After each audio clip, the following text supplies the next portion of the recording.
This is HD Ingles.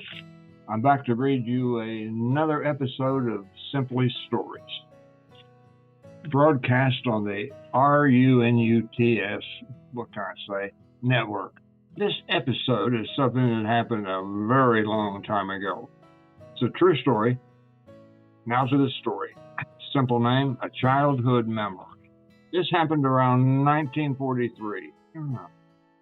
I was around 4, sort of young, so some things are vague. During this incident, however, there were 2 things I remember quite well. A young man came to visit us. He was home on furlough from the war.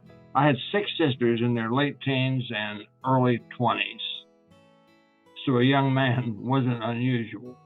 His name was Ty, T-Y.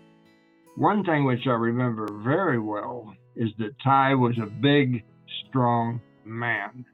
He was wearing his uniform, and it had an armful of stripes and a chest covered with ribbons.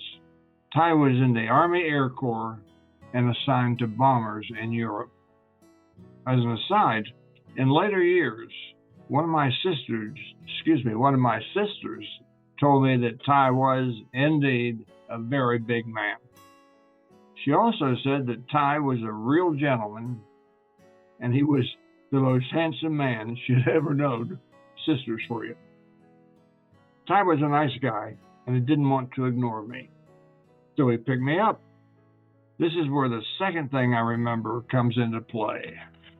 Before I continue, you must understand something. I was very young, and I really didn't know what war meant, except that it was very serious and that a lot of brave men were getting killed.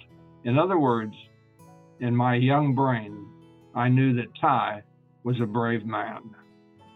Ty picked me up and hoisted me over his head. Well, Ty misjudged, and he tossed my head right into the chandelier. I remember that it hurt, but what I remember most is that I wanted to cry, but I didn't. I refused to cry in front of a brave man. Not much of a story, but something I shall never forget. That's it, folks. Thank you for watching.